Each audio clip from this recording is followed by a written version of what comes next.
bahkan materinya sesuai dengan RPS-nya. Program studi arsitektur digital adalah program studi yang menurut kami sangat inspiratif dan banyak mendukung kegiatan penelitian saya sebagai praktisi maupun sebagai akademisi.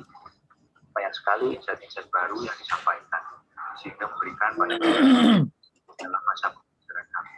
Dan yang paling penting, pola belajar dengan lain inisiatif pendidikan dari pendidikan dan kebudayaan, kita bisa mengikutinya dengan ketat dan tinggal kita dan akan sampai tugas di tempat lain.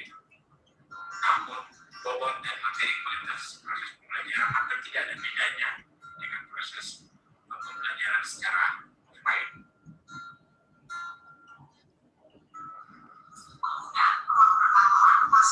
Selama pandemi, kita terus kemudian ada ruang-ruang yang tampak masih pakai, kemudian ada ruang-ruang yang tidak terpakai. Seperti contoh yang menarik mungkin yang itu kelihatan bagaimana seperti itu. Bagaimana kesehatan di dalam ruang itu perlu dikaji sudah karena melakukan materi kesehatan terkait dengan kajian semacam ini sudah ada panduan matematikanya berapa temperaturnya, berapa kelembabannya, terus kemudian agar oksigen, agar dia udara bebas, itu juga instruksi atau udara pelan-pelan. Yang menarik kalau ini berada di sebuah standar ruang yang singkat. Ya, ada beberapa bisa diakses di dia baru berposisi di suatu ini sebetulnya dengan posisi Rizka itu bisa memanfaatkan perusahaan pendidikan. Jadi sudah bisa berdiri di institusi yang ya. Yang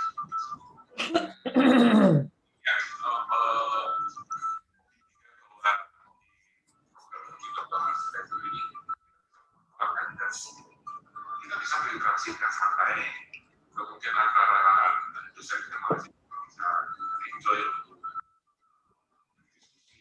semacam ini, jadi tidak canggung lagi. Jadi, tunggu apa lagi?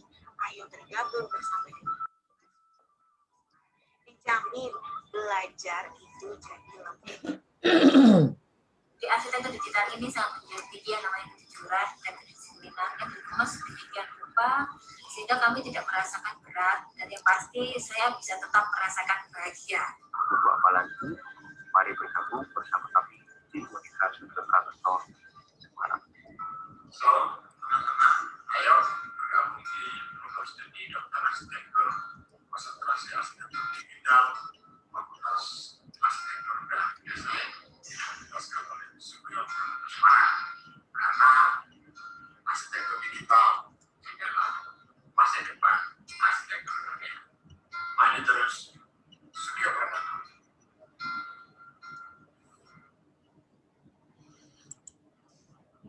Iya, baik. Demikian Ibu sekalian video pengantar. Kemudian untuk sesi pertama ini saya perkenankan pada Prof. Ridwan untuk menyampaikan informasi terkait dengan Unika. Jadi Ibu sekalian supaya bisa memahami apa saja yang bisa digunakan selama perkuliahan Ibu sekalian ada di Unika Sugio Pranoto Semarang. Silakan Prof. Ridwan. Baik, terima kasih Prof. Pur. Selamat siang, saya ucapkan semua rekan-rekan yang hadir di sini. Jadi saya salah satu dosen di S3 Arsitektur, konsentrasi arsitektur digital. Hari ini diminta oleh Prof. Pur untuk menyampaikan tentang dukungan teknologi informasi di Unika Sugio Pranoto. Karena ada kaitannya dengan aktivitas kita semua ketika berkuliah selama masa pandemi. Sehingga jangan sampai kemudian karena kita tidak siap, karena kampus tidak siap, kemudian pelayanannya terganggu atau bahkan penjaminan mutunya menjadi menurun. Jadi perkenalkan saya Ridwan Sanjaya tadi yang disampaikan Prof. Pur. Kalau seandainya dibutuhkan materinya ada di sini dan mungkin ini yang saya ceritakan terlebih dahulu. Jadi ini tahapan-tahapan yang sudah dilakukan oleh Unika Sugio Pranoto secara institusi. Jadi pada tahun-tahun di tahun awal 2000-an itu kita sudah mulai mengembangkan teknologi informasi, tapi kaitannya untuk komputerisasi nilai dan mekanisme pembayaran. Kemudian di tahun 2017 kita semua menghadapi satu terminologi baru, salah satunya adalah disruptive innovation. Padahal disruptive innovation ini sebetulnya teori yang sudah ada sejak tahun 95, tapi pada tahun 2017 tiba-tiba naik daun gara-gara ada yang namanya Grab, Gojek, Traveloka itu kemudian tiba-tiba ada di sekitar kita. Kemudian baru kita menyadari bahwa oh ini toh yang namanya disruptive innovation. Jadi satu inovasi yang mengganggu pemilik pasar yang kemudian dengan teknologi tetapi sumber dayanya terbatas. Nah, tapi dari situ kemudian kita sadar bahwa dunia sudah berubah. Belum terlalu lama, tahun 2019 kemudian kita diperkenalkan oleh pemerintah yang namanya revolusi industri 4.0, di mana sebetulnya terminologi ini sudah ada sejak tahun 2011. Dan ini diperkenalkan oleh pemerintah Jerman pada waktu itu, kaitannya dengan pengembangan industri di sana, di mana teknologi-teknologi yang masuk itu salah satunya adalah, atau salah tiganya adalah artificial intelligence atau kecerdasan buatan, kemudian Internet of Things atau semua terhubung ke internet, dan juga big data. Nah dari sana kemudian kita menyadari bahwa bukan hanya dunia itu berubah, tetapi kemudian kita masuk ke dalam satu dunia digital. Nah tapi belum lama diperkenalkan oleh pemerintah di tahun 2019, tahun 2020 COVID masuk ke Indonesia. Jadi kemudian kita baru mengenal istilah baru, terminologi baru, yang disebut sebagai new normal. Meskipun new normal sendiri itu ya terminologi yang sudah dikenalkan oleh Army ya, jadi Angkatan Darat di Amerika untuk menyebutkan kondisi yang begitu cepat berubah, di mana new normal pada saat ini ya artinya disruptive innovation bergabung dengan revolusi industri 4.0. Jadi perubahannya cepat, mengganggu, tetapi dikaitkan dengan teknologi-teknologi yang ada di Indonesia, yang ada di dunia. Nah, untuk itu saya pernah menyampaikan di media massa beberapa pemikiran ya pada tahun-tahun itu, ada kaitannya dengan disruptive innovation dalam pendidikan tinggi, kemudian bagaimana library 4.0 ini pengaruhnya kepada pendidikan tinggi, terutama terkait dengan perpustakaan di masa-masa mendatang, juga new normal yang ada di sekitar kita. Nah ini salah satu yang jadi landasan untuk bagaimana kemudian pelayanan di dalam kampus, pelayanan di Unika Sugio Pranoto ini kemudian berubah, kemudian berkembang untuk semakin dekat dengan mahasiswa, terutama jika dikaitkan dengan kondisi saat ini. Memang pada saat itu yang dilakukan oleh kampus ya, pada tahun 95 itu sudah mulai ngirim dosen, ngirim tenaga-tenaga yang bisa untuk mengembangkan sistem komputerisasi, di mana pada tahun 2000 sudah kemudian bisa dijalankan. Tahun 2011 kita sudah mengembangkan sistem pembelajaran daring yang kemudian direvitalisasi tahun 2014 dengan berbagai perangkat, dengan berbagai dukungan fitur-fitur tambahan yang memungkinkan kita melaksanakan perkuliahan secara hybrid.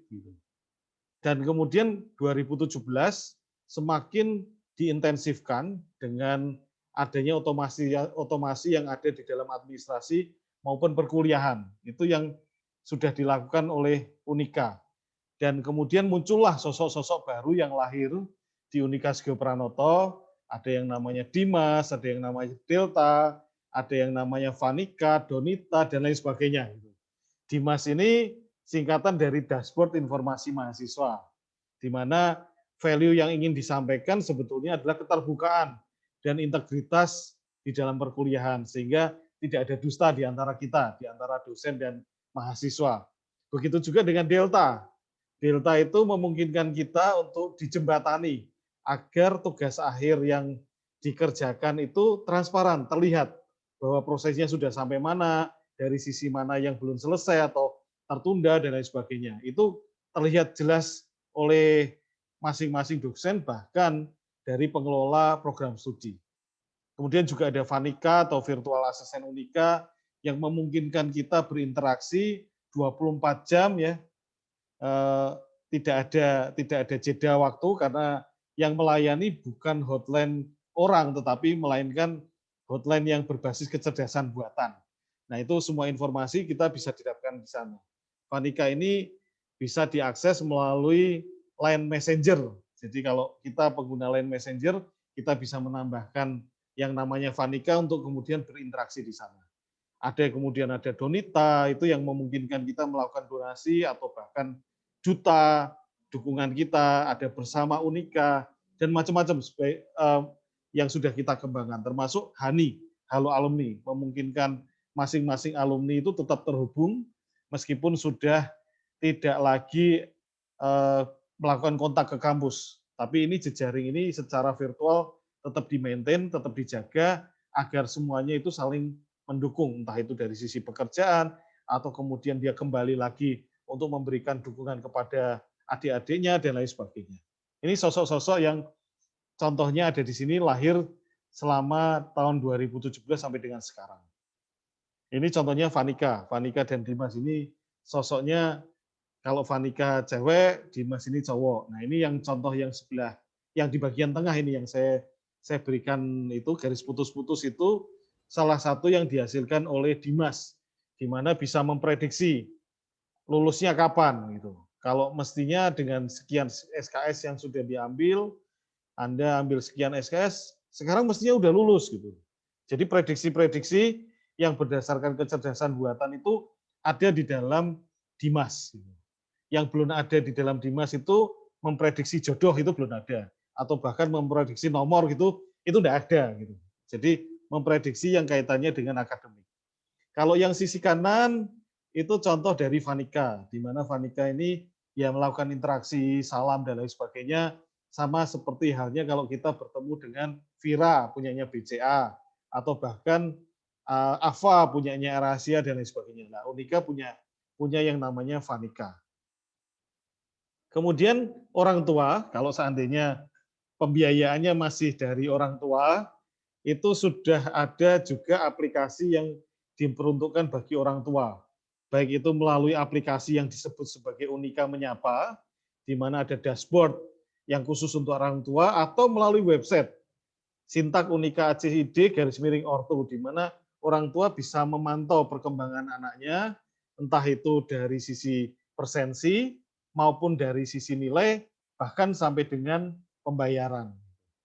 Nah, ini kalau kaitannya dengan kampus, dengan institusi, dikaitkan dengan program studi S3 biasanya dipakai oleh pimpinannya, di mana menunya sebetulnya masih sama, tetap melalui dashboard, kemudian pilih orang tua atau Sintak Unika /Ortu. Tapi penamaan ini nanti bisa saja kemudian ditambahkan khusus untuk pendana atau pemberi atau pendukung dana gitu. Itu bisa saja. Saat ini masih menggunakan aksesnya yang untuk orang tua. Selain itu, oh ya ini tampilannya. Ini tampilannya Sintak orang tua, di mana orang tua bisa memasukkan NIM, bisa memasukkan tanggal lahirnya masing-masing anak, kemudian nanti akan muncul KTM, tagihan pembayaran, laporan akademik, presensi, tugas akhir, bahkan SKPI juga muncul di situ. Jadi bisa tahu seberapa aktifnya anaknya di kampus.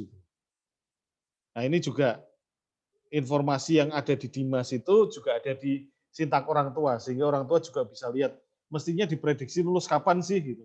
Sehingga mereka tidak lagi bertanya-tanya gitu, kapan lulusnya dan lain sebagainya. Cukup melihat sistem informasi yang ada itu ya sudah menjawab. Nah, untuk dosen ya, ini kita ceritakan juga di sisi dosen ini ada berbagai aplikasi. Yang pertama adalah aplikasi Unika Menyapa yang digunakan untuk update informasi. Setiap hari Unika ada kegiatan apa, kemudian ada juga yang website Sintak Unika /Staff. Itu yang dipakai untuk operasional administrasi dosen sehari-hari. Misalkan kalau mau presensi ya dosennya bisa lihat atau bisa mengaktifkan di Sintak Unika CID-staff atau bimbingan untuk dosen wali dan lain sebagainya itu ada di sana. Dan hybrid learning kita sudah sediakan sejak tahun 2011 namanya cyber.unika.ac.id. Kadang-kadang nama ini berganti-ganti sedikit ya. Kalau yang lama ini belum di backup ya kita biasanya menggunakan Cyber 2 Unika CID gitu. Jadi ada tambahan angka 2 untuk sekedar membedakan bahwa yang satu masih belum selesai di backup, ini biar pakai Cyber 2 dan lain sebagainya. Kemudian ada repositori. Repositori itu dipakai oleh dosen untuk menyimpan berkas-berkasnya, entah itu kaitannya untuk sekedar tempat penyimpanan, penelusuran, atau bahkan pengajuan jabatan akademik. Kalau cyber learning seperti ini. Jadi semua sudah terpola, ada platform yang memungkinkan untuk kita sewaktu-waktu itu mengambil informasi, mengambil data, mengambil berkas-berkas yang disediakan oleh dosen, sehingga tidak kehilangan jejak. Jadi tidak seperti ketika kelas selesai itu ya kemudian masing-masing tinggal mencari bahannya sendiri, ini tidak. Kalau kelas selesai ya tinggal masuk saja ke cyber, kemudian semua berkas, semua resource itu ada di sana. Dan ketika ujian itu juga menggunakan platform yang ada di dalam cyber. Artinya tidak akan satu kegiatan pun itu bisa atau turun ya, tidak tercover oleh cyber. Dengan demikian aktivitas mahasiswa terkait dengan perkuliahan itu bisa terjamin.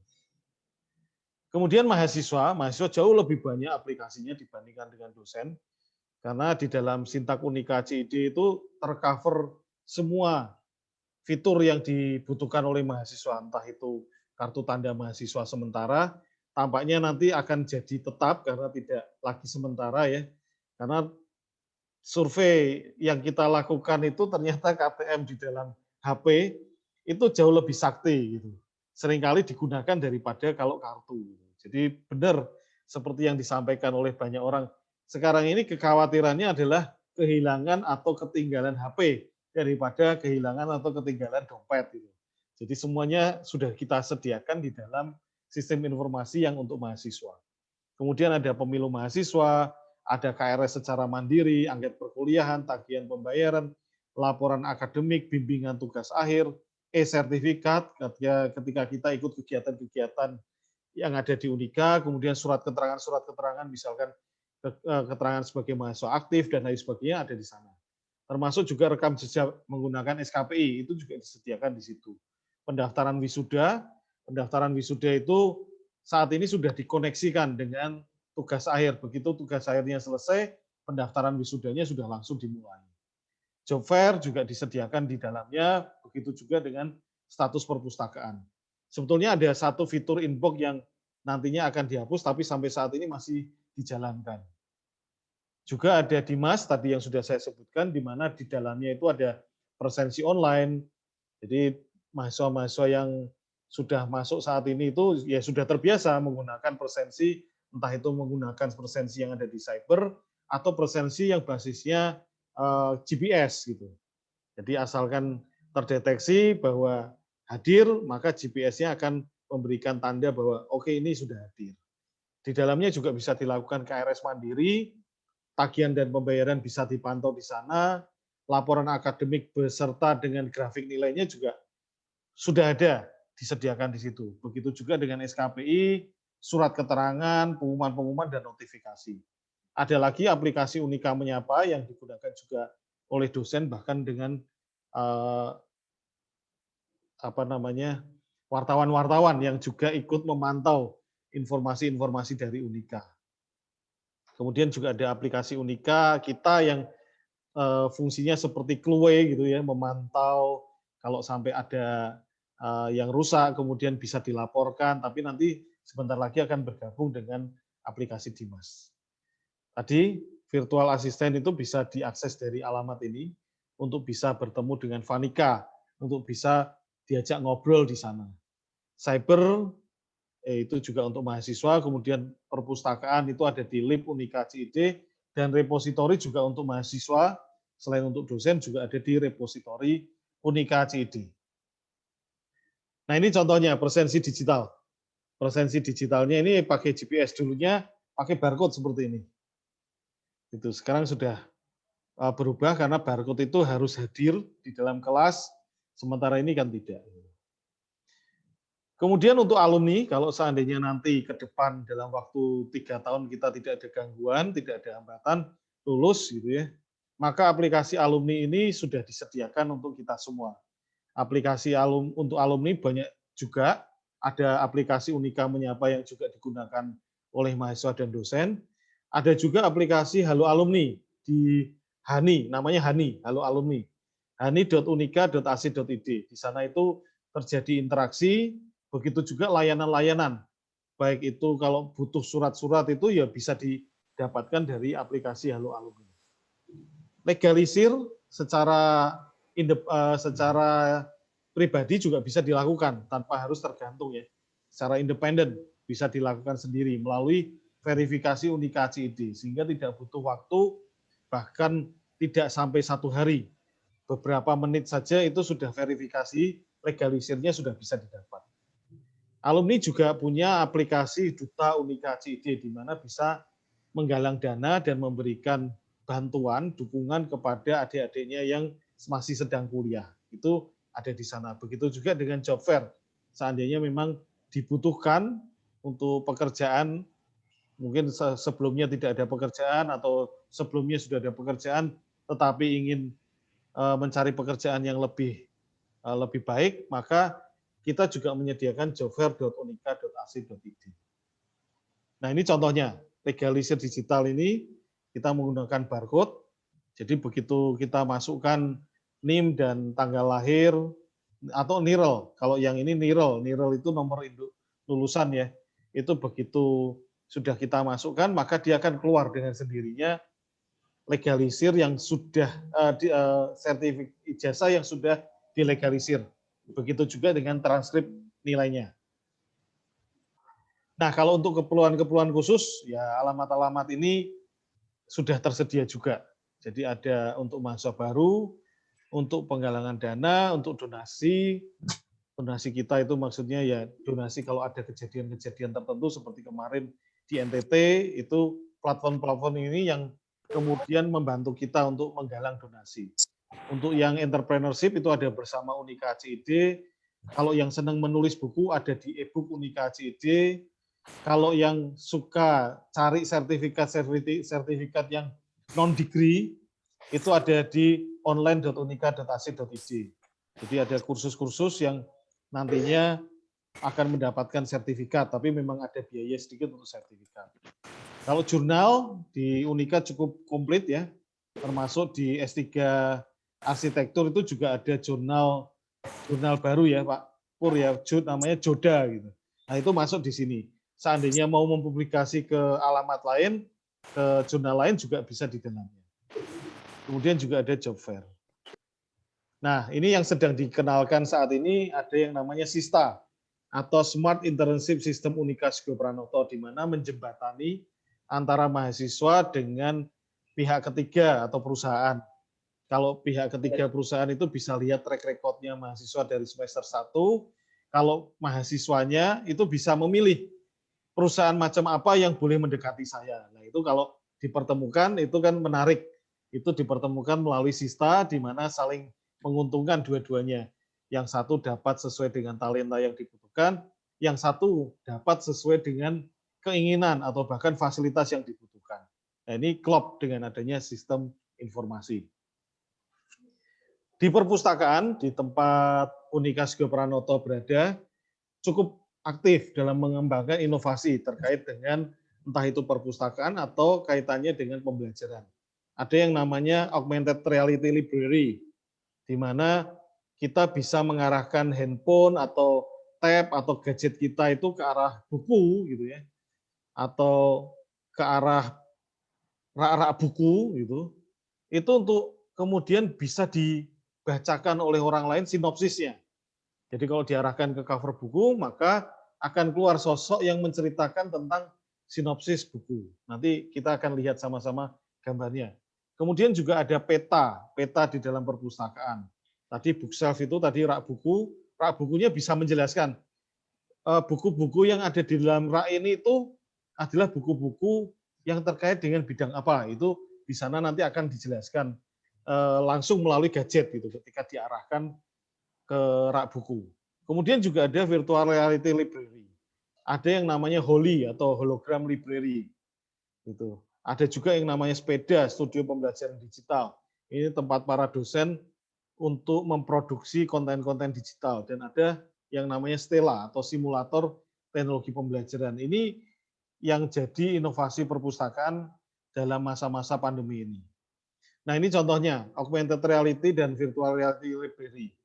Kalau yang library yang ini, jadi kalau diakses ya bit.ly, ya bit.ly garis miring, kemudian library AR, itu kalau kita bisa akses sendiri dari sana, itu akan tampak bagaimana sebuah cover buku kemudian disorot menggunakan gadget dan kemudian keluar sosoknya di dalam buku dan menceritakan seperti apa bukunya. Sementara yang di bawah itu, yang sebelah kanan itu ada virtual reality, di mana alamatnya bit.ly garis miring, kemudian Metro TV. Itu. Oh sebentar. Nah ini kalau dari sini bedanya cuma begini. Kalau awalnya itu ada di ruang perpustakaan yang kanan kirinya ada rak buku, maka ketika menggunakan kacamata virtual reality hanya pindah ruangan saja. Ruangannya pindah di dunia virtual. Tapi pinjam bukunya tetap bisa dari sana. Jadi hanya pindah seperti metrik. Metrik itu pindah, kemudian melakukan pemilihan buku di sana, bahkan sampai dengan peminjaman. Nanti begitu kacamatanya dicopot, bukunya sudah bisa dipinjam di bagian depan, gitu, bagian lobby. Nah ini yang namanya hologram library, ini juga disediakan di perpustakaan, di mana menjelaskan buku-buku yang disediakan di sana. Tapi sebelum masuk tentang buku, biasanya setiap dari kita itu, sambil saya setel, semoga bisa jalan.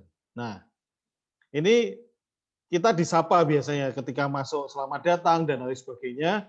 Kemudian dimintai identitas itu nanti ditunjukkan melalui barcode scanner ya, atau yang pembacanya menggunakan infrared itu, untuk kemudian diidentifikasi siapa kita, kemudian kita itu sudah melakukan aktivitas peminjaman atau belum, atau masih ada yang kurang, itu nanti tergambar atau terceritakan di sini.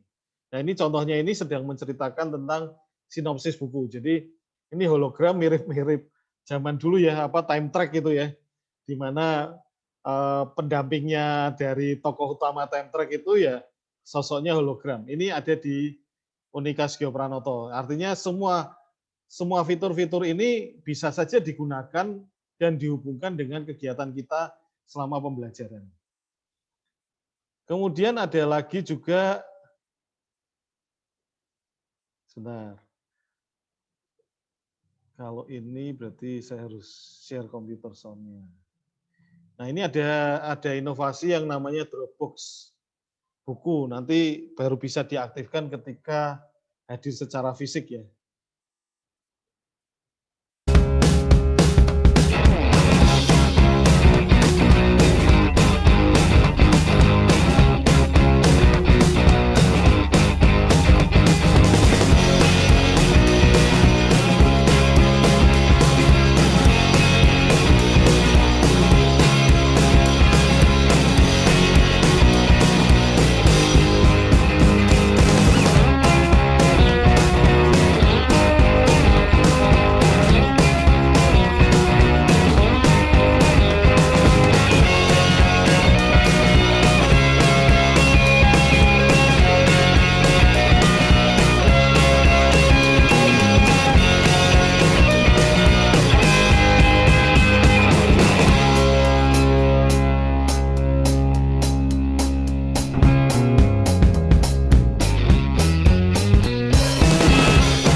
Ya, jadi di dalam kota tidak ada orangnya, saya jamin 100%.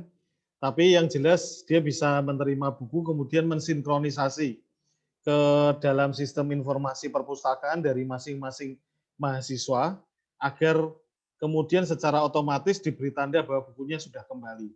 Sehingga tidak perlu kemudian masuk ke dalam perpustakaan karena masa sekarang ini masa untuk membatasi akses semaksimal mungkin sehingga kita membutuhkan teknologi-teknologi seperti ini untuk membantu agar kita tetap terlayani. Dan ini kalau dilanjutkan, maka status peminjamannya berubah.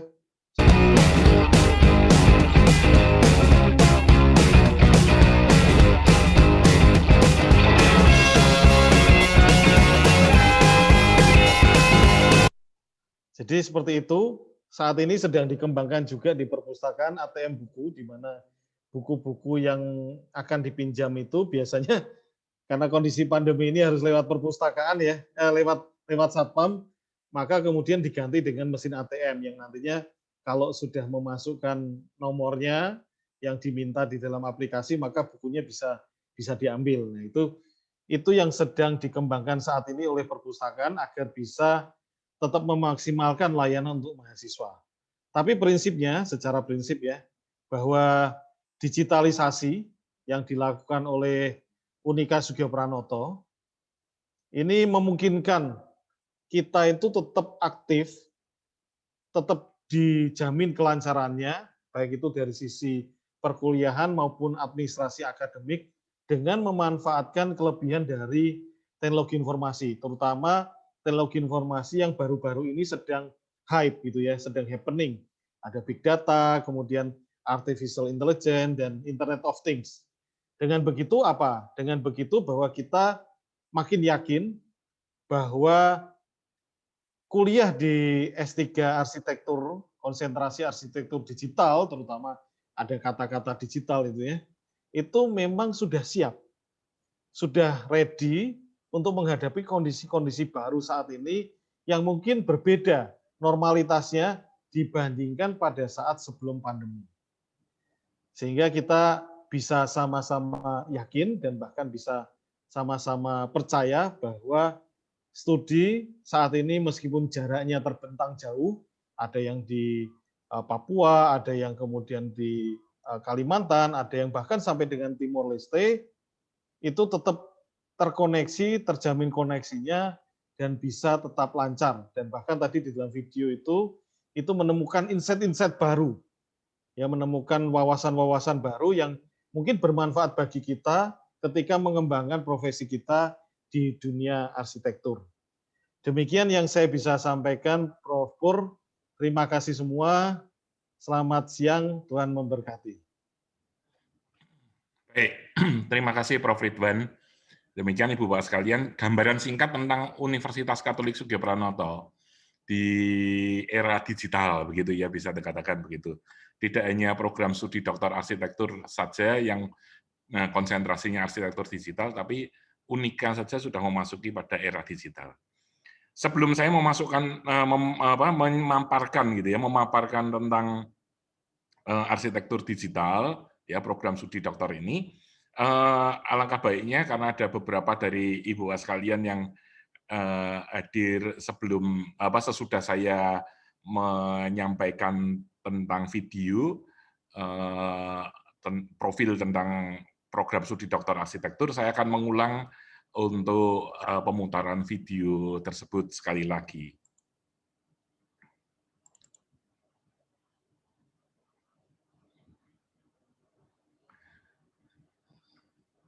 Sudah tertampil ya Ibu sekalian, walaupun belum saya jalankan. Sudah, Prof. Sudah ya, oke, saya jalankan videonya.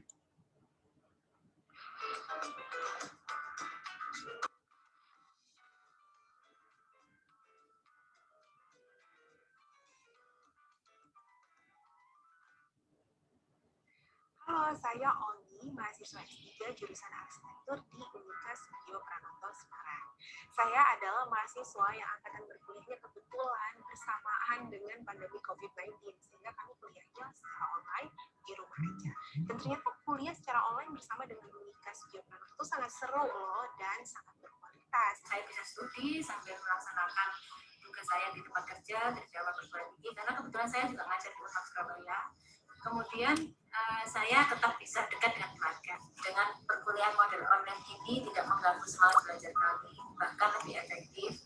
Dalam satu semester perkuliahan itu tidak pernah kosong, bahkan materinya sesuai dengan RPS-nya. Program studi arsitektur digital adalah program studi yang menurut kami sangat inspiratif dan banyak mendukung kegiatan pendidikan saya sebagai praktisi maupun sebagai akademisi. Banyak sekali insight-insight baru yang disampaikan, sehingga memberikan banyak pencerahan dalam masa pembelajaran kami. Dan yang paling penting, pola belajar dengan metode online inisiatif pendidikan melalui peraturan Menteri Pendidikan dan Kebudayaan, kita bisa mengikutinya dengan ketat. Dan tinggal kita datakan sampai tulis di online. Namun bobot dan materi kualitas proses pembelajaran hampir tidak ada bedanya dengan proses pembelajaran secara offline.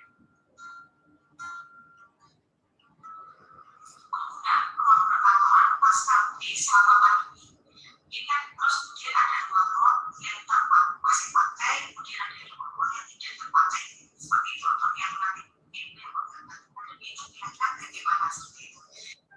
Bagaimana kesehatan di dalam uang itu perlu dikaji juga, karena melakukan dan melakukan kesehatan terkait dengan hasil semacam itu juga ada masukan berapa temperaturnya, berapa kelembabannya, terus kemudian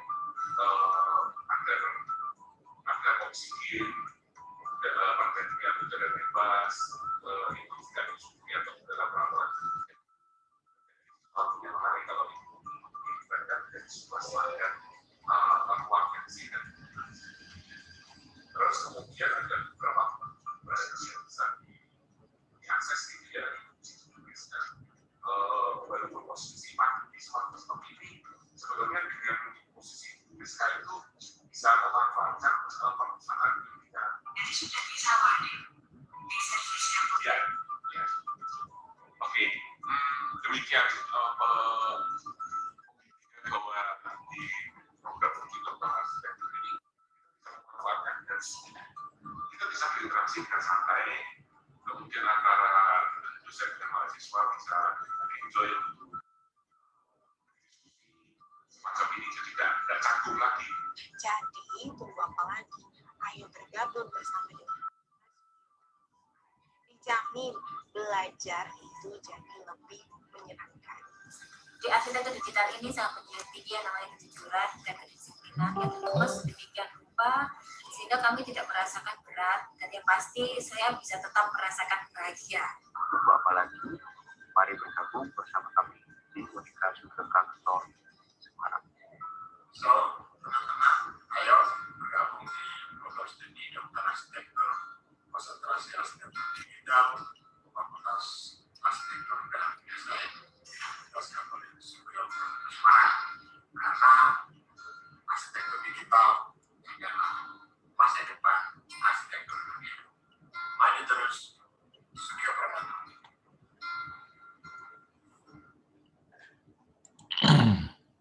Baik, demikian apa ya namanya ya, sharing dari angkatan pertama gitu ya, teman-teman dari angkatan pertama. Saya akan memaparkan paparannya. Jadi kita sekarang masuk pada program studi doktor arsitektur konsentrasi arsitektur digital, Ibu Bapak sekalian semuanya. Tadi di awal presentasi Prof. Ridwan itu sudah menyampaikan begitu ya Ibu Bapak sekalian terkait dengan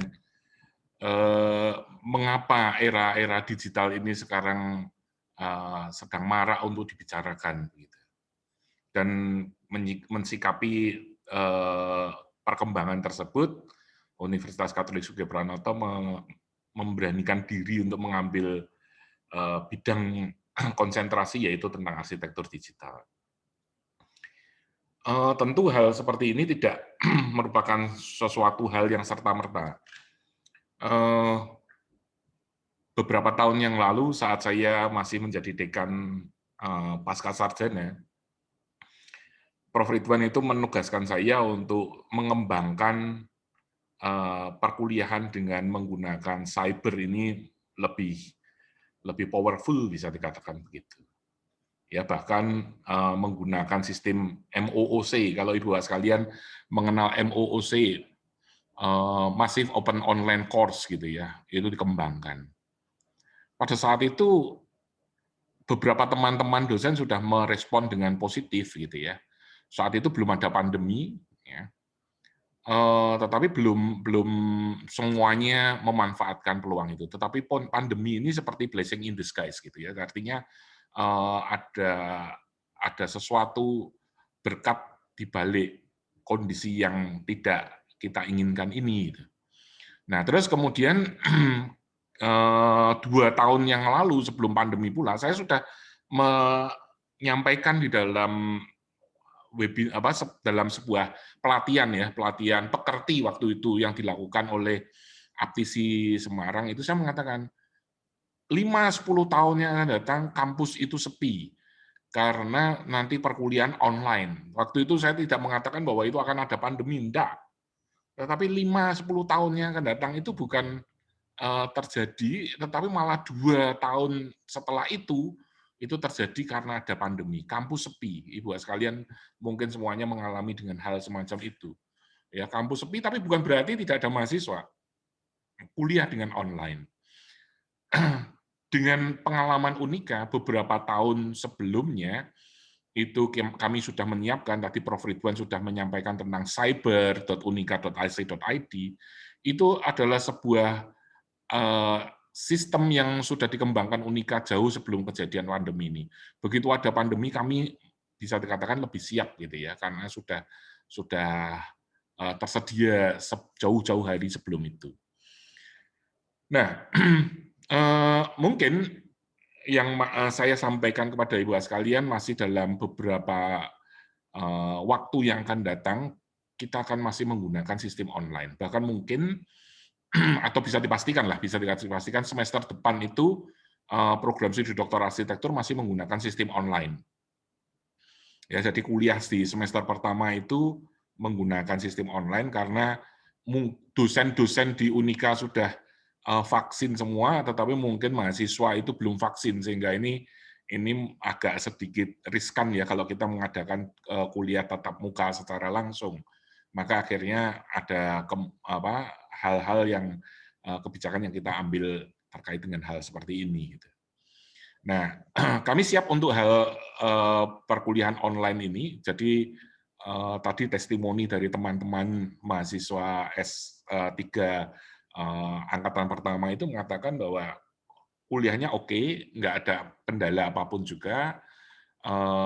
Kita record semua materi kuliah itu kita record dan kemudian kita upload. Jadi Ibu sekalian yang kuliah itu masih memungkinkan untuk mengulang lagi materi perkuliahan itu. Ya, jadi masih ada sisi positif yang banyak dengan online, karena kalau kita kuliahnya offline itu mungkin tidak jelas ya, kita nggak bisa mengulang lagi karena tidak terrecord gitu ya. Kalau ini terrecord nanti kita bisa ambil, kita download filenya tersebut, dan kalau kita menggunakan sistem online itu kita nggak perlu lagi untuk datang kepada dosennya, Pak ini ada flash disk, saya minta materinya, karena langsung otomatis di aplikasi cyber itu akan Ibu sekalian bisa mendapatkan file kuliahnya tadi.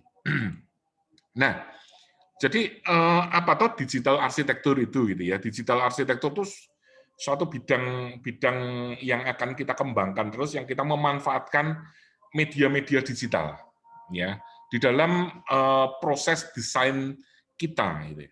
Ya, dan ini sudah mulai berlangsung sejak ada penggunaan AutoCAD ya. Kita masih ingat pada awal-awal dulu AutoCAD diperkenalkan dan banyak mahasiswa yang mulai menggunakan AutoCAD, itu adalah awal dari digitalisasi desain arsitektur. Kemudian semua ini akan berkembang secara pesat, tidak hanya gambar, tetapi kinerja bangunan pun juga bisa dianalisis, bahkan dengan BIM ya itu sudah bisa melakukan interaksi secara langsung dengan cara kerja kolaborasi gitu ya, antara arsitek kemudian dengan para engineer yang lain gitu ya, dan bahkan dengan klien itu secara kolaboratif kita bisa menjalankan desain itu ya bersama-sama, ini menjadi lebih powerful dan lebih interaktif gitu bisa dikatakan. Dan ini adalah sebuah keniscayaan di masa-masa datang bahwa pola kerja semacam itu kita akan alami bersama begitu.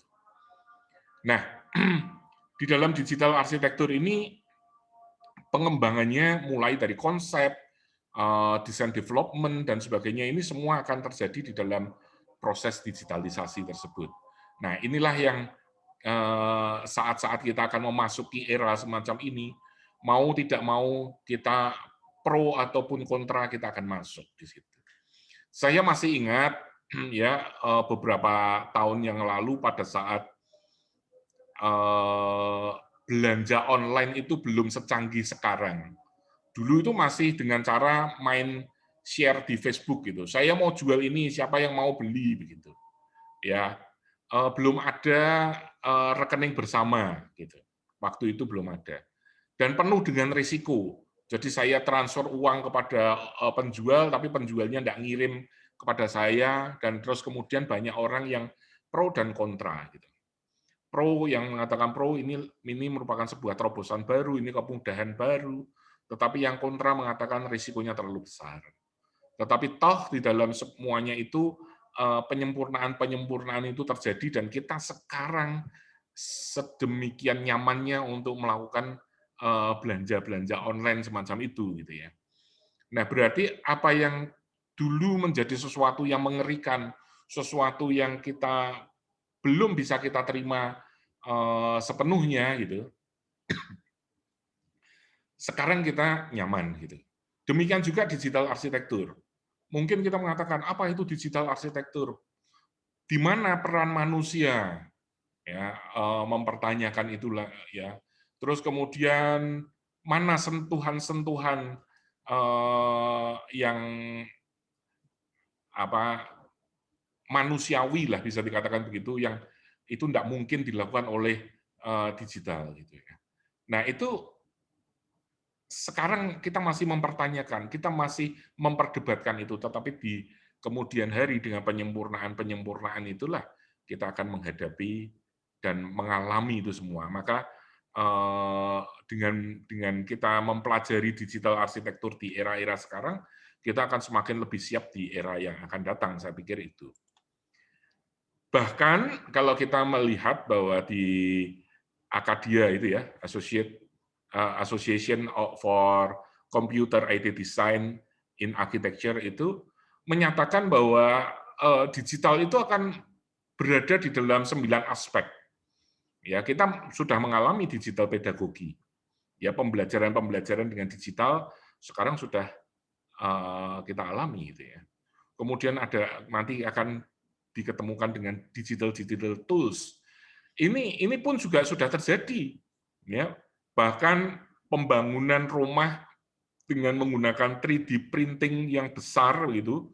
Jadi tinggal memasukkan semen, pasir, tekan tombol, kemudian seperti orang ngeprint begitu, rumah itu terjadi, itu sudah ada. Ya, bahkan sudah masuk di Indonesia. Ya, digital production, fabrication, itu juga sudah terjadi. Visualisasi, project, desain, representasi, ya thinking, praktis, itu semuanya sudah kita alami. Hanya mungkin belum sempurna, tapi pasti kesempurnaan itu akan tahap demi tahap akan terjadi begitu ya.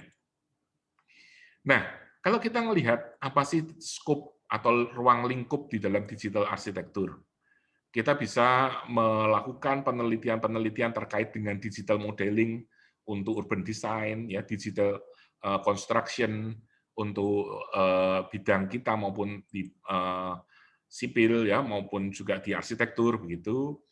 Kemudian kita juga bisa mempelajari tentang impact-nya, dampak-dampaknya digital arsitektur ini pada cityscape atau mungkin di dalam arsitektur pun juga begitu. Kita bisa melakukan kajian-kajian penelitian terkait dengan ini. Digital mapping, visualisasi, ya, kemudian intelligent building, VR, IR itu kita bisa lakukan kajian-kajian. Apakah saya harus bisa mengoperasionalkan software? Itu menjadi sebuah pertanyaan seringkali.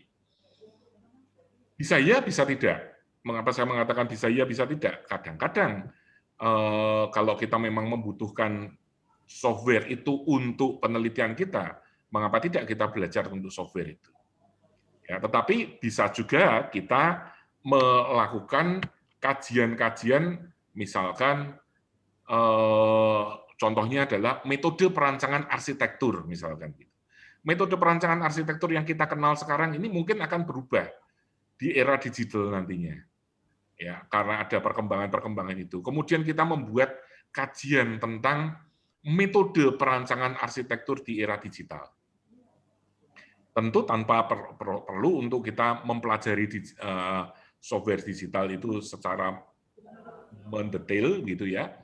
Tetapi kita bisa mempelajari itu hanya sebatas apa sih software tersebut, cara kerjanya bagaimana, hanya semacam itu toh juga bisa kita lakukan. Ya. Kemudian, Ibu sekalian, saya perkenalkan bahwa program studi doktor arsitektur ini sudah mendapatkan izin dari Kementerian, waktu itu Menteri Pendidikan dan Kebudayaan, begitu ya. Sekarang kan sudah berubah lagi, gitu ya. Pada tanggal 31 Januari 2020, dan kami sudah melakukan dies natalis yang pertama. Ya, saat ini sudah ada angkatan pertama yang sudah masuk di semester 2. Sekarang teman-teman di angkatan pertama ini sedang sibuk untuk menulis paper seminar pendalaman materi. Bahkan sekarang sudah masuk paper yang ketiga, ada 3 paper di sana.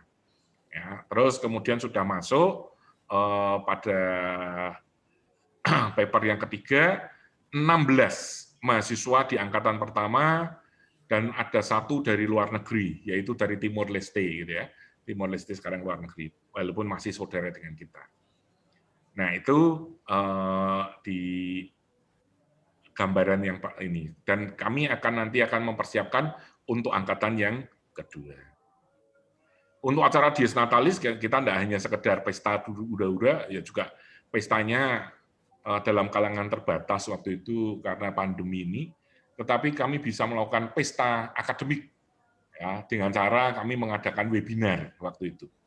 16 dari mahasiswa program studi doktor arsitektur ini mempresentasikan pemikiran-pemikirannya terkait dengan arsitektur digital ini selama 2 hari.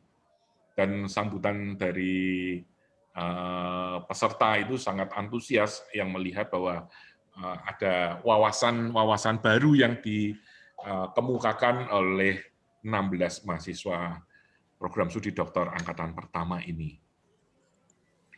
Ya, saat ini kalau Ibu sekalian mau melihat program studi doktor arsitektur konsentrasi arsitektur digital ini seperti apa sih, gitu. Ya, saat ini kami sudah melakukan kerjasama dengan Technische Universität Darmstadt, ya, untuk joint research, di mana di sini terbuka nanti buat sekalian kalau ingin mendapatkan hal-hal terkait dengan software, terkait dengan kemungkinan joint research, penulisan jurnal bersama dan sebagainya, itu bisa dilakukan. Ya, saya punya channel di sana, bisa dikatakan begitu, karena 2 kali saya sudah melakukan joint research dengan Technische Universität Darmstadt ini, tahun 2017 dan kemarin 2020-2021 ini, saya melakukan joint research dengan Profesor Karsten Tisselman, ya, kemudian menulis jurnal bersama, gitu ya. Kemudian kami melakukan kerjasama dengan Ikatan Arsitek Indonesia terkait dengan pelaksanaan Tridharma Perguruan Tinggi, penelitian, pengabdian masyarakat, terus kemudian penerbitan jurnal dan sebagainya.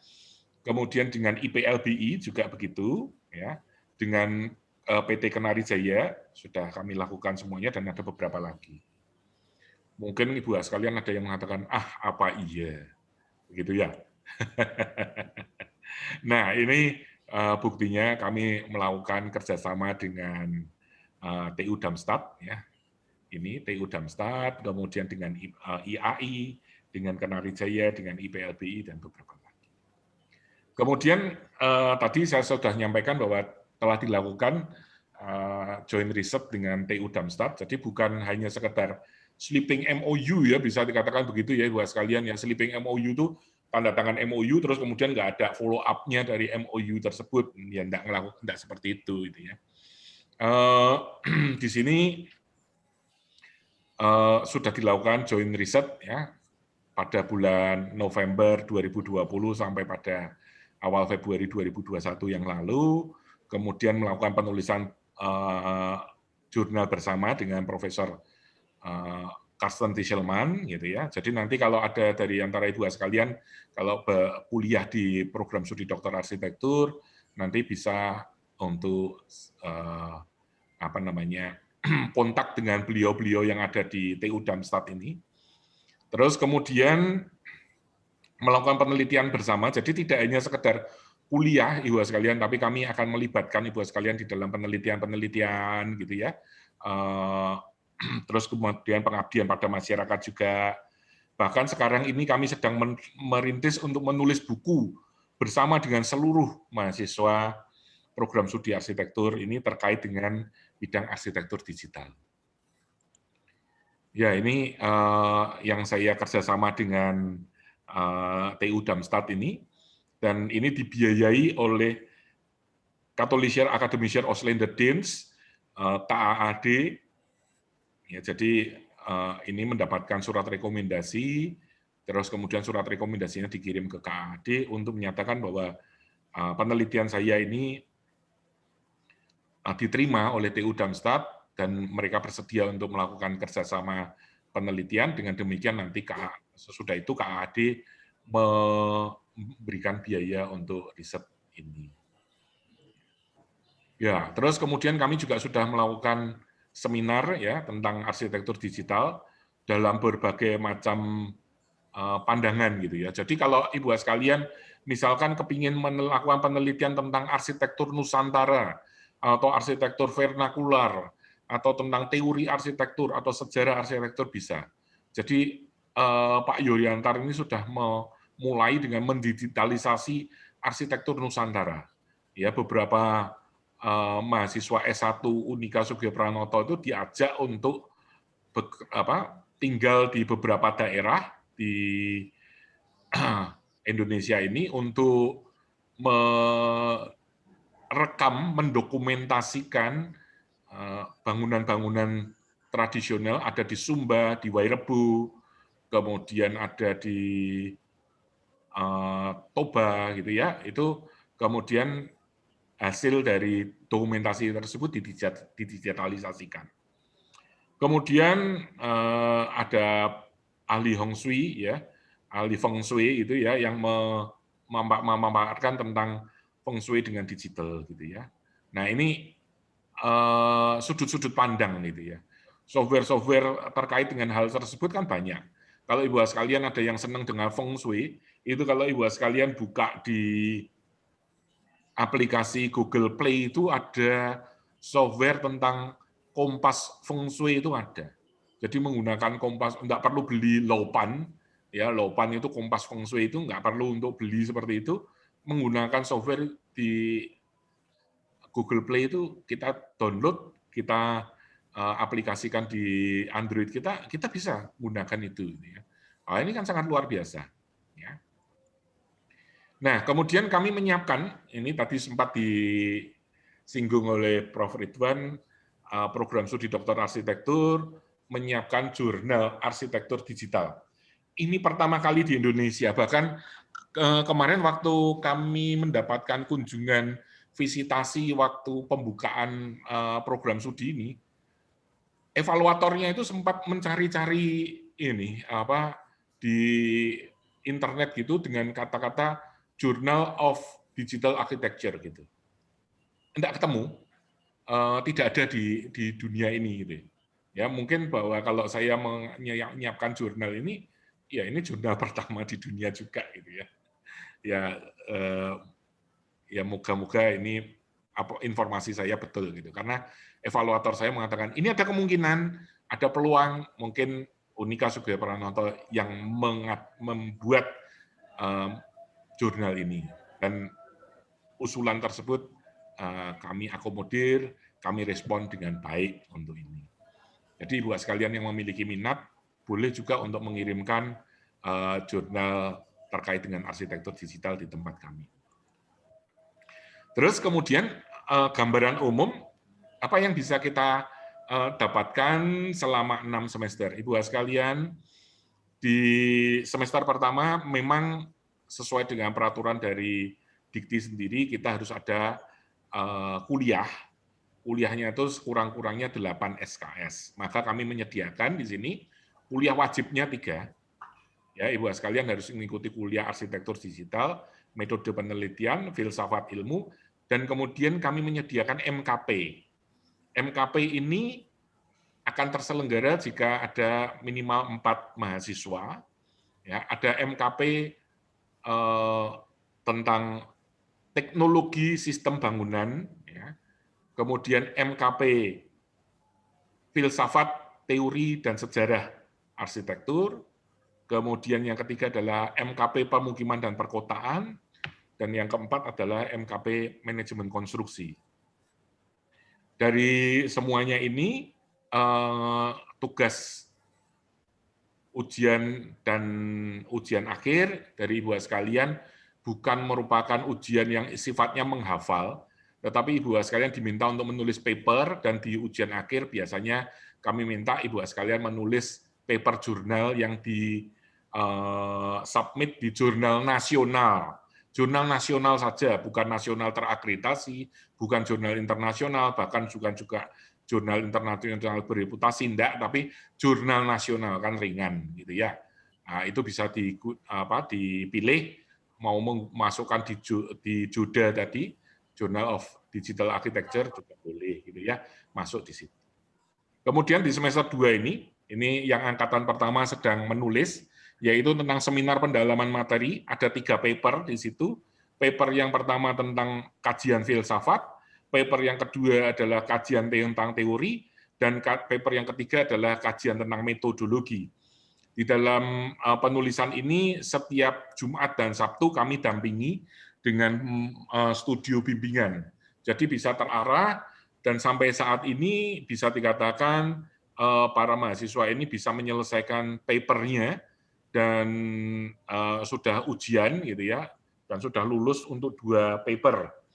Ya, untuk paper yang ketiga baru akan dimulai Jumat Sabtu ya, besok dan lusa itu akan mulai untuk mendiskusikan paper yang ketiga, dan kemudian nanti akan ada sesi untuk ujian lagi. Begitu. Kemudian kami tidak akan banyak melakukan ujian-ujian, jadi di sini itu hanya seperti apa ya, ujian di semester 2 itu ujian kecil-kecil bisa dikatakan gitu. Kemudian di semester 3 kita ujian proposal dan kualifikasi. Ini 1 kali ujian, jadi tidak 2 kali ujian. Jadi supaya ujiannya Ibu sekalian itu kami ringkas sedemikian rupa supaya nggak terlalu banyak gate gitu ya, nggak perlu banyak gerbang-gerbang gitu. Nah, ini nanti juga kami akan dampingi secara terus-menerus, sehingga hasilnya ujian proposal dan kualifikasi ini di semester 3 nanti paling tidak Ibu sekalian akan bisa melampauinya. Kemudian semester 4 harus menulis tentang seminar kemajuan penelitian 1 terkait dengan laporan pengumpulan datanya. Kemudian sudah mulai untuk menulis jurnal ilmiah internasional bereputasi Scopus. Kemudian di semester 5 juga melakukan hal yang sama. Ya, ini sudah mulai mempersiapkan laporannya untuk di ujian tertutup nantinya.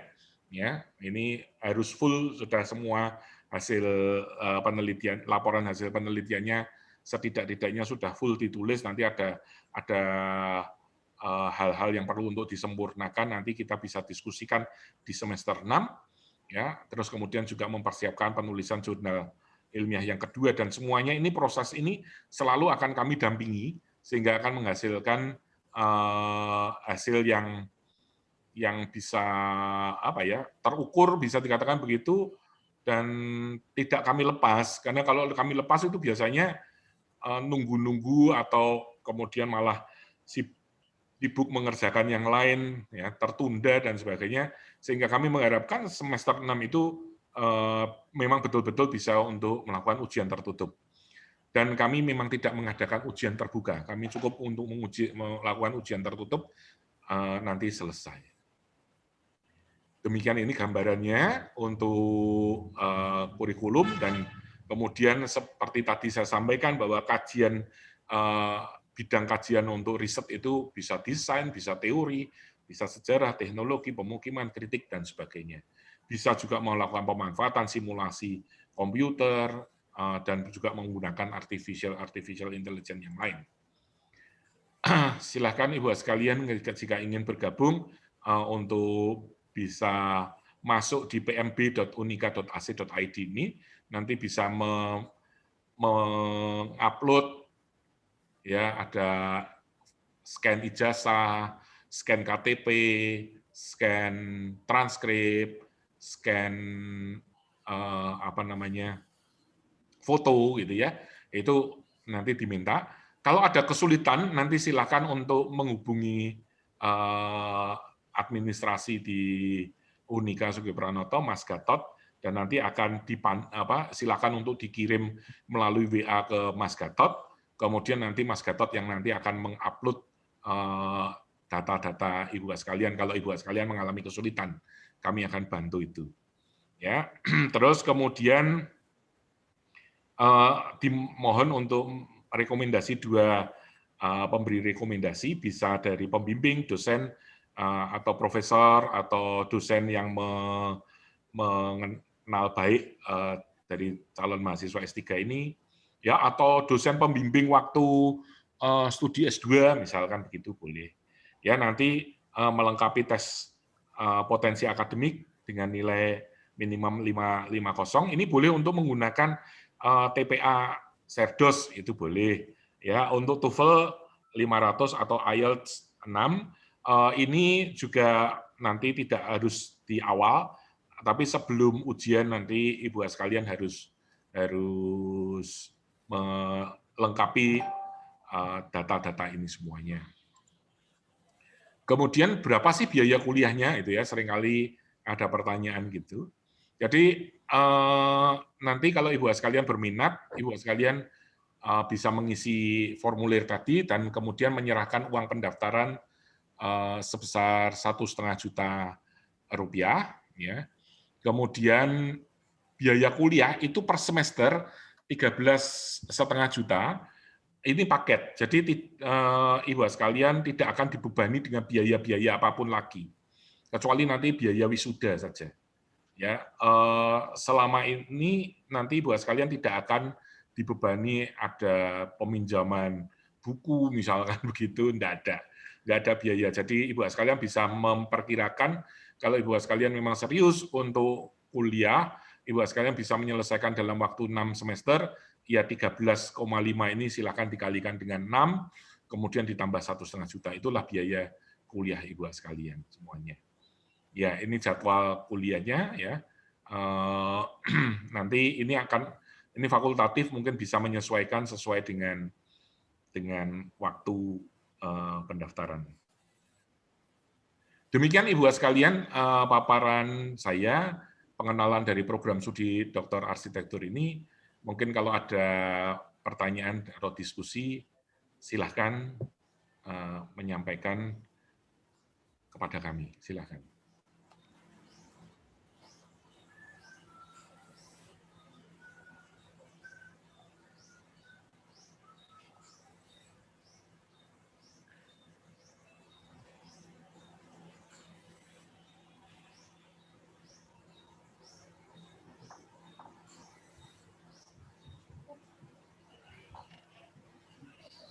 Coba aja. Iya. Ada teman yang masuk terus dia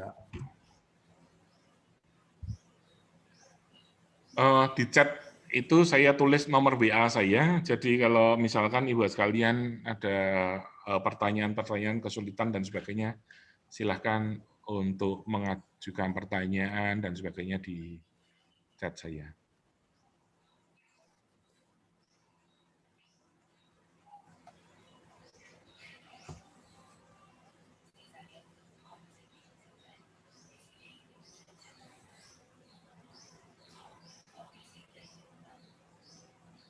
Mungkin ada pertanyaan Ibu sekalian?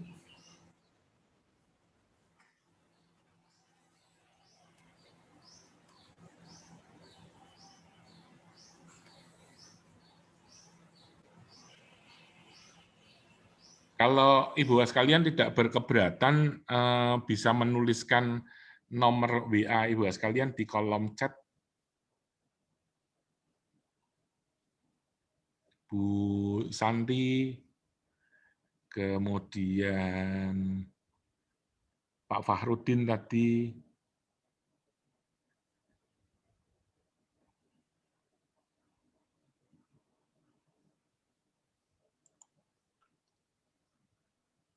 Pak Firmanto mungkin, Bu Yola, Bu Mandau,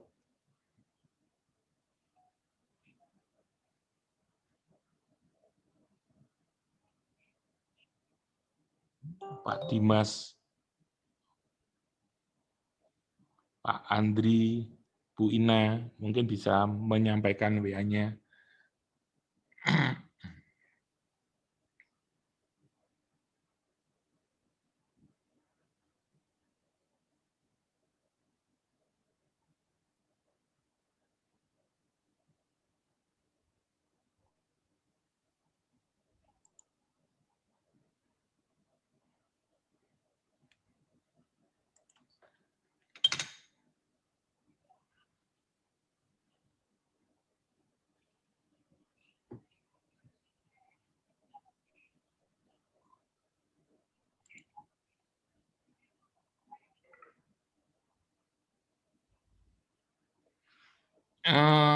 Ada pertanyaan, apakah kalau nanti lulus ijazahnya bisa diakui oleh kementerian? Pasti bisa diakui, karena program kami itu kan mendapatkan izin dari kementerian, ya. Dan saat ini kami sedang menyusun akreditasi.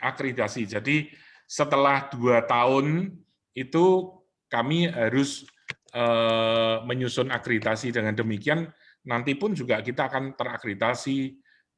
Sementara sekarang ini statusnya terakreditasi begitu saja, tapi tidak ada akreditasinya A atau B atau C, dan juga tidak baik atau baik sekali atau unggul, belum, karena pada saat izin itu diberikan, itu kami sudah berarti dinilai sudah memenuhi akreditasi minimal.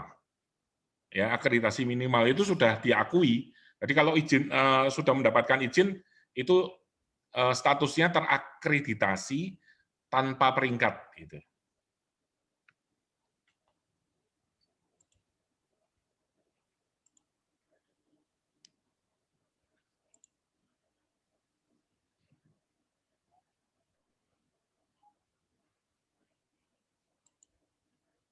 Begitu Bu Yola ya jawabannya ya Bu Yola.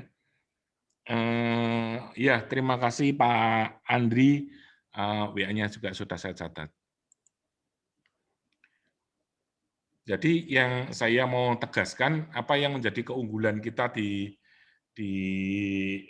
kuliah ini, di semester yang akan datang, kita masih bisa memanfaatkan sistem online, kuliah online ya Ibu sekalian ya.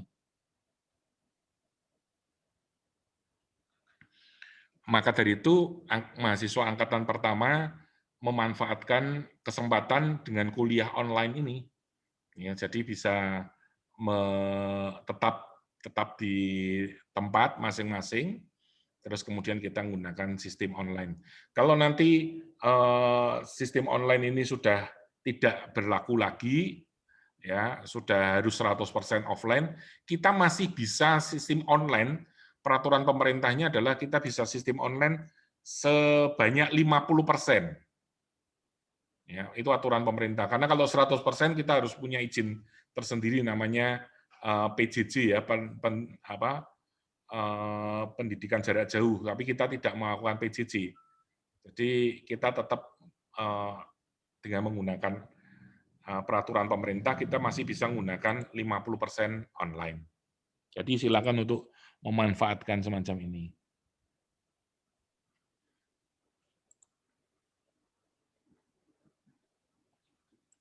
Mungkin masih ada pertanyaan lagi dari Ibu sekalian, silakan. Kalau mau menggunakan chat juga boleh untuk pertanyaan-pertanyaan.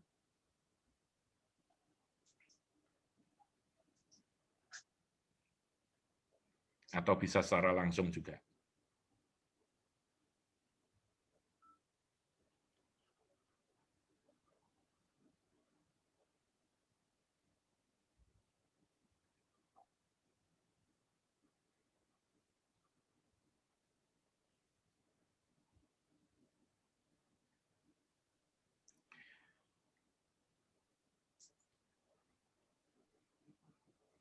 Baik, Ibu sekalian, kalau tidak ada lagi pertanyaan, saya akhiri pertemuan ini. Terima kasih atas kehadiran Ibu sekalian, dan nanti akan saya share juga bahwa video rekaman ini akan kami upload di YouTube, sehingga Ibu sekalian bisa melihat juga, atau melihat ulang, bisa dikatakan begitu.